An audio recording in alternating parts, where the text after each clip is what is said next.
Hey, it's Tyler and Landon. We are here to talk to you guys about something that is not talked about widely in the chicken world, something we just experienced for the first time this year. We have had chickens for 3 years now, and we just had our first case of Coccidia, and let me tell you, it was a heartbreaking experience. So we have grow outs from this spring that we put out, maybe a month ago? Yeah. May, June, probably like mid-May or so.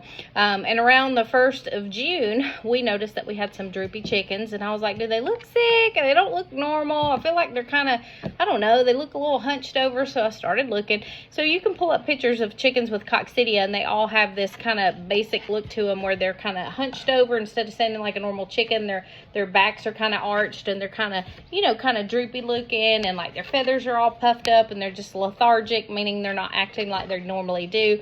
They don't have the energy levels they do, and they're not eating and drinking as much. So I was like, oh my gosh, I think we have Coccidia.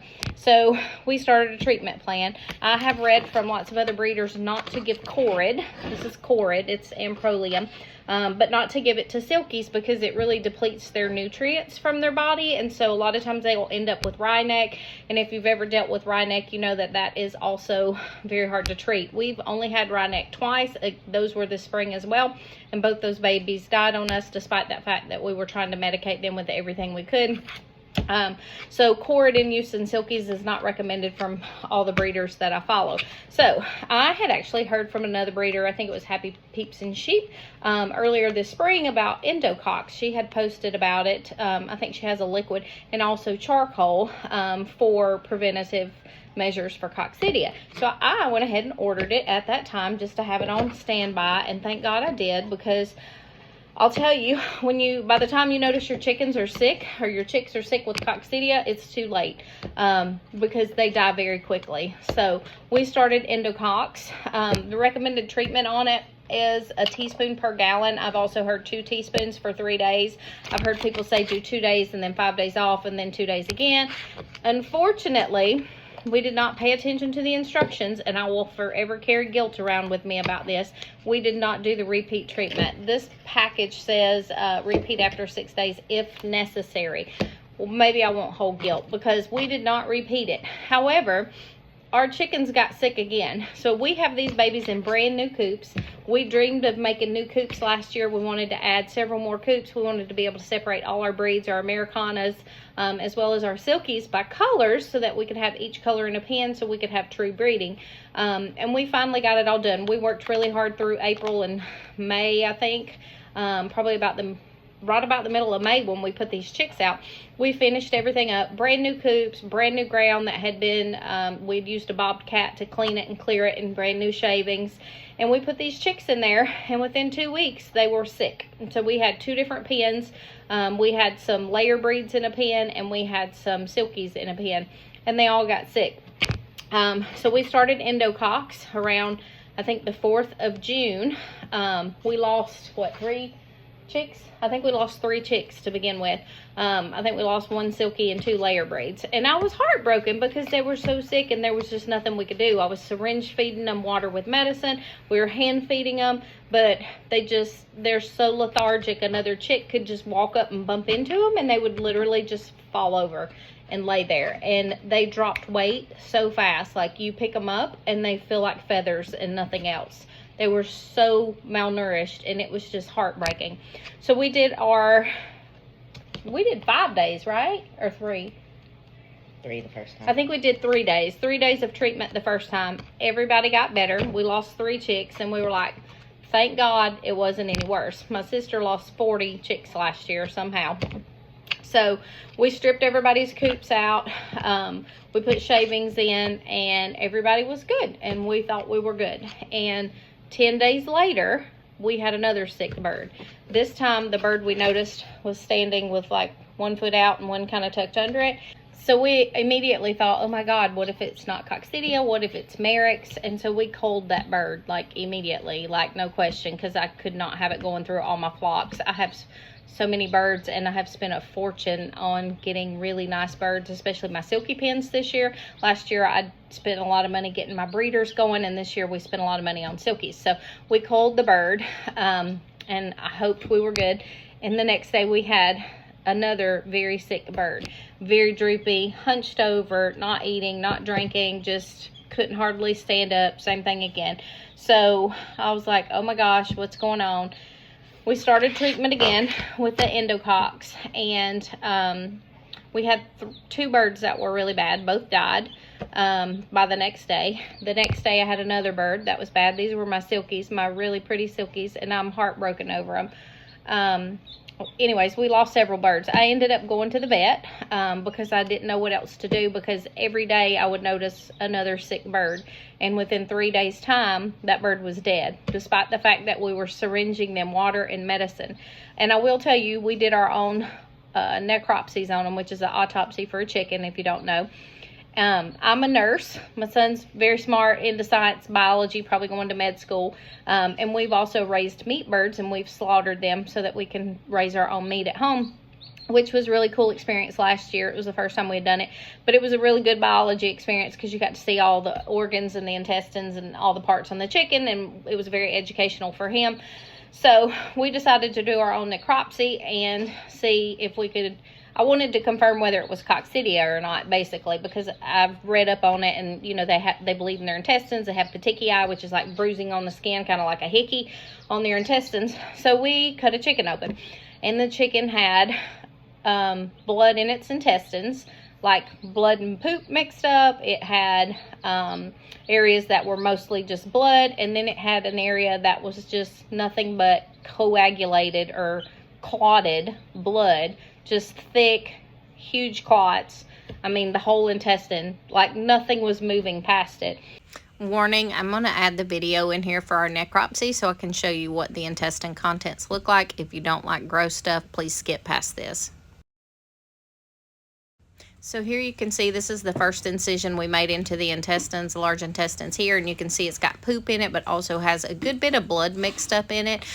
For the second area that we cut, you can see there it's mostly red, so this just has a lot of blood. And then there you can see that last part is just really huge clots of blood just completely blocking the intestines, and there's nothing getting past this, guys. If they get to this point, they are way too sick.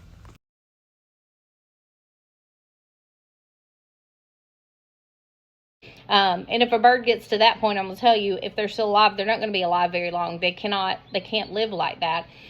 So it was heartbreaking. I cried a lot. We ended up going to the vet. I called 5 different vets before I could find somebody that would see them. Well, there are not a lot of people that see chickens, in case you didn't know. I was referred to an out-of-state place that I called. They couldn't see me until the next week, and I was like, my birds are all going to be dead by then. So I did find somebody kind of local to us, about 30 minutes away, that would see them, and they would see them the next day, thank God. So I took 3 birds. I took 3 just in case, so I could get stool specimens so they could do a fecal to confirm if it was Coccidia or not. They did not do the fecal in the office, which surprised me. They sent it out because they said they wanted an expert to look at it, because those people look at samples all day and they're better at it. And they gave 2 of the 3 birds IV fluids. Those 2 birds were dead the next day. So, again, just a very heartbreaking experience, because they all quit eating, quit drinking, and they starved to death in front of you. It's terrible. But on to the medication. So we had given Endocox. When we went to the vet, they gave us another medicine. They gave us Albon, because I did tell them I was worried. Corid, this is Corid. You can get this one at Tractor Supply. So this one we ordered online. There's a Pigeon place you can order it from. Valley Vet you can order it from. And where else did I order from? I've ordered from so.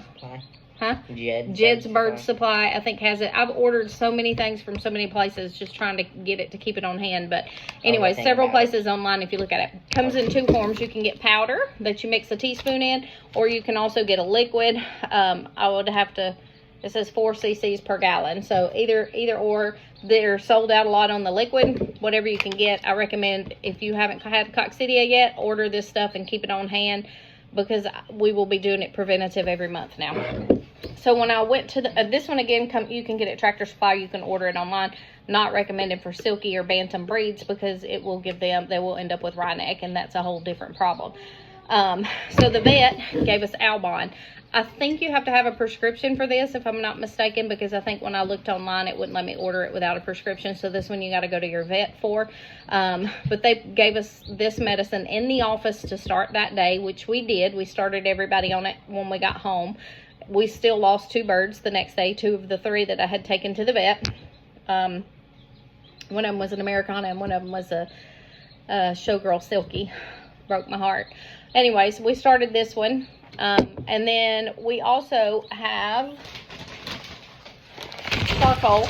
Again, I heard about this from Happy Peeps and Cheeps. It's granulated charcoal. It's supposed to be good for their gut. And you just sprinkle it in and mix it in their food. So we have also started doing that. That's more of a preventative measure as well. I know as a nurse, when people overdose on medications, we give them activated charcoal because it helps to, whatever medicine that you took that you overdosed on, it makes the medicine bind to the charcoal so that your body won't absorb it. So it will help you to excrete that and not have potential liver damage from the overdose of medications. So I guess it kind of makes sense it's going to absorb it. But so there are different feeds you can do. You can do medicated feed. We've always done medicated feed. Somebody recently told me they heard that Silkies shouldn't be given medicated feed. I've never heard that. We've always fed it, and I've never had any issues. But some people don't do medicated. If you buy medicated feed, it has the amprolium in it, and that is to kind of keep the Coccidia at bay. Coccidia lives in the environment. It's everywhere outdoors. And chickens will sometimes have a small amount of it, kind of like your good bacteria in your gut that you have. Well, they will have this in their gut naturally anyways, but they don't have, it's not overrun. So when they get outside for the first time, they have no immune system because they've not been exposed to anything, and they get an excess amount, and then it overruns them, and once it gets in there, it's awful. So we're going to continue to feed medicated feed because, again, I hope I never have to go through this again because it's been heartbreaking. But medications, Albon. I forgot the other name for this one. This is a sulfa medicine. It's a sulfa dimethoxide. That one, again, prescription only. Corid is amprolium. You can get that one anywhere. And then the other one we have is Endocox, which is toltrazuril. And that one has done well. So we did go ahead and finish up the treatment that we were on with these. And then I started the Albon from the vet. And then I put my layers on Corid because my layers that I had been treating at the same time with the Endocox, they got sick the second time around too. And I was like, you know what, I'm just going to nip it in the bud and be done with it. So we gave them Corid. For now, everybody is on the mend, and I pray it stays that way. With the Corid, there's no egg withdrawal time, so you can give this to your laying birds. The Albon, it's not recommended for layers. For my Silkies, we won't be eating their eggs anyways. I think for meat, it's 24-hour withdrawal period for meat. Which is nothing. I mean, come on, that's really nothing to save your chickens. Endocox, there is a lot of discrepancies on this, and people feel very passionate about it. There are lots of people that will tell you don't give it to eggs for consumption if you're eating your eggs, so not to give it to layer breeds.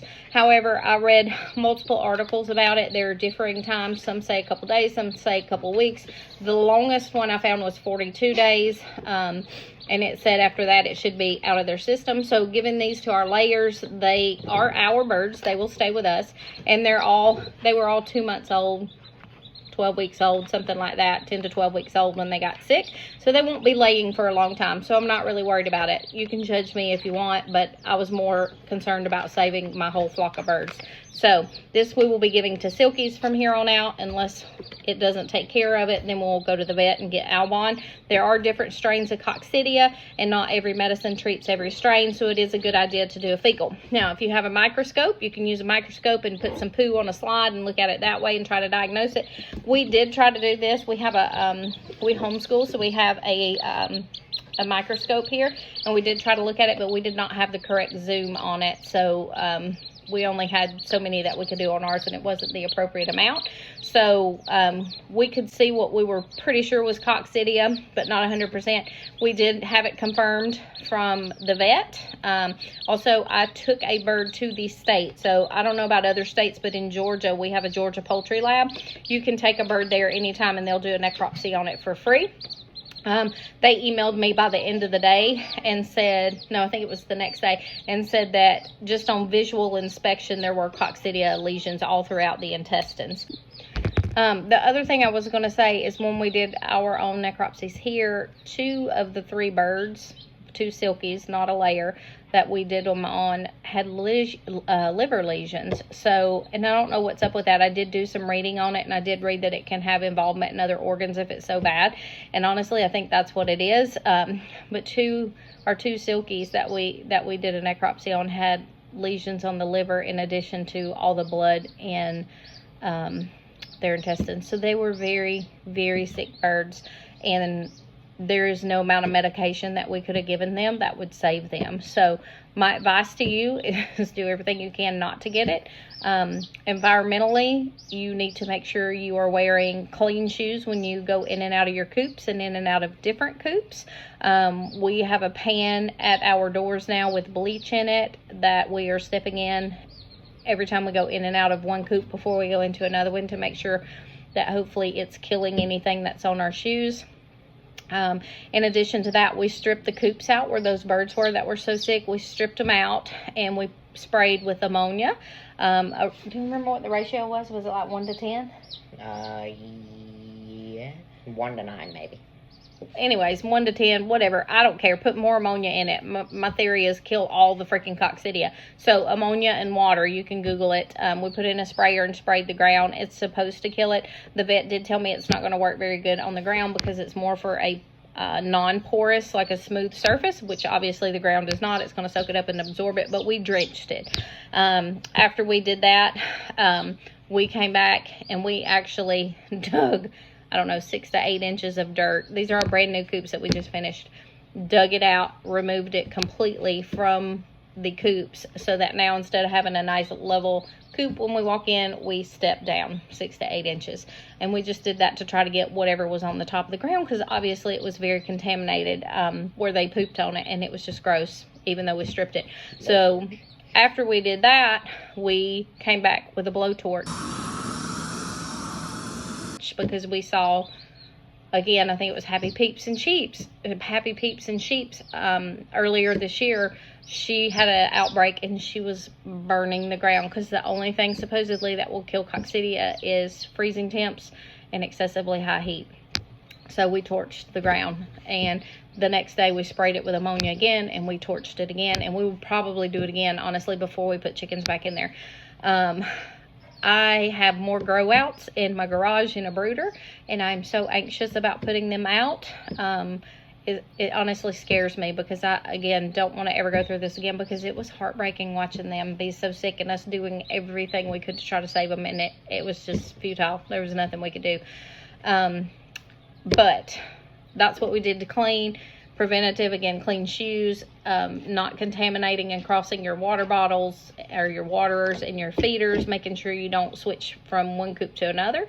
I will tell you that we had adult birds on either side of these pens, both of them, and the adult birds are fine. And even one of my pens, I have a kind of disabled bird that we keep usually by herself, but we always will put chicks with her when they're ready to go out, and she kind of teaches them how to be a chicken.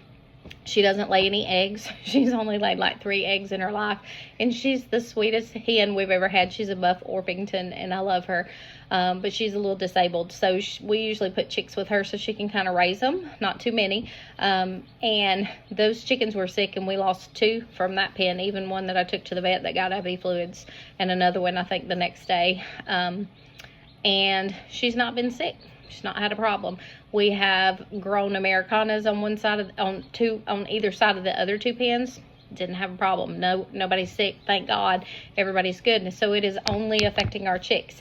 I think the reason that we have the issue here in Georgia and in lots of other states, because I've talked to a lot of other breeders, we have had a lot of rain this year. So typically in Georgia, we'll get scattered rain through the winter and spring, and then in the summer it's usually hot and dry, and we will get a summer storm here and there for, you know, an hour. Like, you can be in the pool and it'll storm, you have to run inside, and then by the time you get half dried off, you come back and the storm is gone. So this year, I swear to God, it rained every single day in April and May.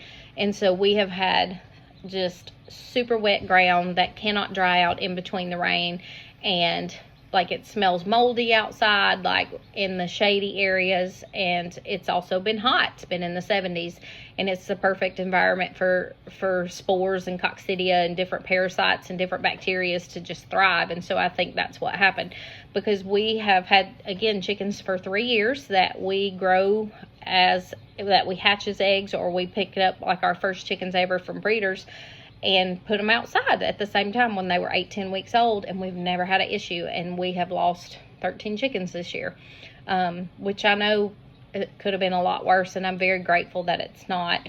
But I am hoping that we don't have this issue again. So I wanted to do a video to talk to you guys about our experience and to kind of tell you what it was like, what we did, what medicines we used, and how we're going to try to prevent it in the future. So on prevention, I will now be treating my chickens once a month, regardless of symptoms or not. I'm going to dose them with, I think, 2 days, maybe 3 of the Endocox for the silkies. And for the others, I just don't know. I'm not sure about my layers. I hope they pull through and they're old enough now that there's not an issue. But if I do need to treat them, I'll treat them with Corid, because there's no egg withdrawal, and I don't want to keep giving them something that needs an egg withdrawal as they get older.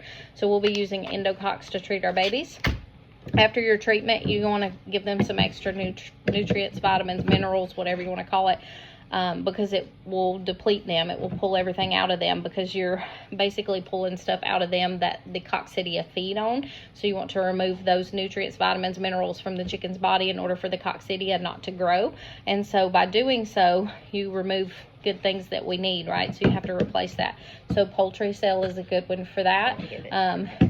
Don't give it during treatment. Don't give it during treatment, he says. He's done his homework too. So don't give it while you're treating them, but as soon as you're done with your treatment, start giving it to them. I've read where people do it once a week. I don't know. We'll play it by ear, and we may update you guys as we go. But poultry cell, also, this is another one. I learned about this one from Silky Acres. Also, friend your other breeders, guys. Make friends with people. Some people are very kind and will share their knowledge with you and not ask for anything in return, because they want you to do well in this world of chickens as well, because nobody wants to lose chickens. So there are people that will very kindly help you. Befriend them, tell them thank you, tell them how much they mean to you. Every time you see a post that's educational, that tells you what to do to treat a problem, screenshot it, write it down, save it, type it in notes on your phone, do something, because you know, the poultry world, there's not a lot of help out there for us. That's what I told the vet. I called 5 vets before I could get somebody to even do a fecal on our chickens. And I was losing chickens every day in the meantime. And so it's hard to find people that can give you advice. So you know who knows more than anybody? We do. Chicken breeders, people that have raised chickens for 1 year, 3 years, 5 years, 10 years, 20 years. Those are your people. Those are the people you want to reach out to and say, look, I have this problem. Can you please offer some guidance? I'm losing my chickens. And that's exactly what I did. And there's a couple of people I reached out to that were very helpful to me. Silky Acres, Eva, she's always nice. She's always kind. We have birds from her. She's kind of local to us. She lives a couple hours away. She was very helpful to me. Queens of the Coop, Francine, was very helpful to me. I reached out to Happy Peeps and Cheeps, and then Mojo, was she Mojo Homestead? She has Americanas and I think Silkies too, and she was helpful to me, and some other lady I saw on a random post on a poultry side. But this I learned from Silky Acres from Eva. It's very similar to poultry cell. There are some of the ingredients are a little bit different. However, this one cost, I don't know, like 20 bucks or something. $16.99, 17 to 18 bucks with taxes. This one's about 30 bucks, and you can see the size difference. So I bought this. I got it at Tractor Supply. You can also order it. I think Amazon has most of the stuff, but cap full in their water once a week. Fresh water. It's also very hot right now. It's great for the Coccidia to grow, but it's also great to make your birds have a heat stroke. So make sure you're giving them fresh water at least once a day, if not twice a day. Give them some snacks that our chickens love. Watermelon.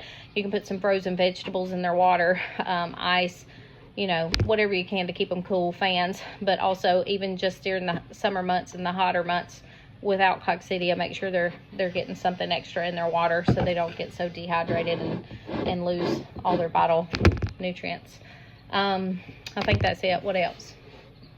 I think that's it. Charcoal, we're sprinkling it in their food maybe once a week just to help with their gut and hopefully keep their guts happy.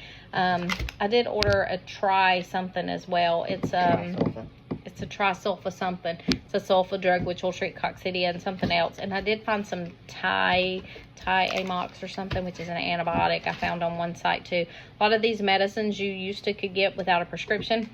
You could get at your farm and feed stores, and now you have to have a prescription. So whatever you see you can get, stock up on it, because you never know when you need it. This one, for example, is good until 2027. So I'm gonna tell you, I have ordered like probably 6 bags of this, and I have 3 bottles as well. I will not be running out of this anytime soon. That's all I got for you guys. Also not recommended for layers. Oh, Alba, not recommended for layers. But again, I'm saving my chickens. This I'm giving actually to my silkies, though. I did give it to my layers that we brought, that were so sick when we brought it home. But now we're doing Corid. That's it. That's all we got. Hopefully you find this information helpful. We're no experts. We're not claiming to be. We've had chickens for 3 years. This is the first illness we've ever had, and I hope we never have another one. But just wanted to tell you guys kind of our process and what we went through. And I hope you never have to go through it yourselves, but hopefully if you do, you can find somebody that will help you with any questions, or find information like this on the internet, on Facebook, on some other breeders pages to help you to learn to treat your chickens. We hope you never have it, but if you do, hopefully this video will help some. Thanks for watching.